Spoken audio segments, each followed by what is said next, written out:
Welcome into another edition of Prep Picks. Casey gets alongside Heather Williams and Steve Williams of ESPN Tri-Cities, TriCitySports.com. Last week, Steve, you and I tied for the top spot. You agreed with me a lot, and it worked out well for you. Yes. All right, we'll try it again this week. Heather, we're going to start with you, though. Southwest Virginia, Ridgeview can win their conference outright if they win at Abingdon. That two-headed monster running back tandem they have of Trenton Atkins and Matthew Sexton is hard to slow down. Their defense, though, doesn't get enough credit as far as I'm concerned. I'm running with the Wolfpack. I'm like you, Heather. You've told me all year long that Ridgeview's the best team in Southwest Virginia. I'm buying that now. I think a big performance this week for Ridgeview. I think they win over Abingdon. All right, Steve, in Southwest Virginia, we'll stay there. Patrick Henry trying to go to 8-0. They're at Honaker. I just think that Patrick Henry offense is too much going to Honaker. I'm going to take the Rebels on the road. I think you're right. The running game of Patrick Henry is just too much. I'm going with the Rebels as well. Patrick Henry wins. That sets up a big matchup against Chilhowie. We'll talk about that game hopefully next week. Science Hill, must-win game for them against Jefferson County. Science Hill defense really come to life the last 2 weeks. Only allowed 3 points in each of their last 2 outings. Science Hill lost a conference championship by losing to the Patriots last year. That is not going to happen again this year. We're going with the Toppers.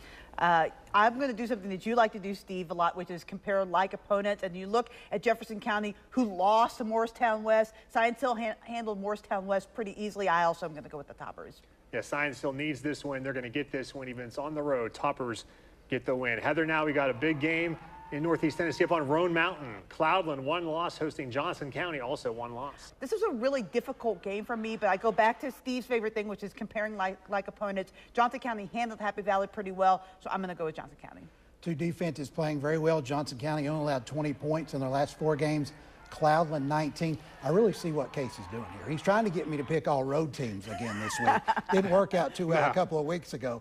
I'm 0-2 with Cloudland this year. I'm going to go with Cloudland at home this week. Third time the charm you're hoping for, Steve, this week. I'm going to go with Heather, not agreeing with you, Steve. I'm going to take Johnson County in the road team.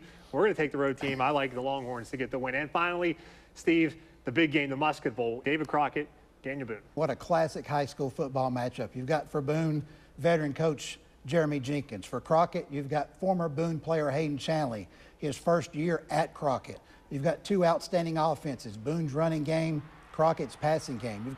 Boone has won 35 of 46 times, 14 of the last 15. Get this, Crockett has never won the Musket on their home field. They do Friday night. Daniel Boone controls the ball so well with their running game that I really think it's going to be difficult. Those are the kind of games that Crockett has struggled in, although they've found ways to win. Plus, someone told me on Facebook to pick against them this week again, since I picked against them last week. So I'm going to make them happy and go with the road team. 5 road teams. I'm going with Boone.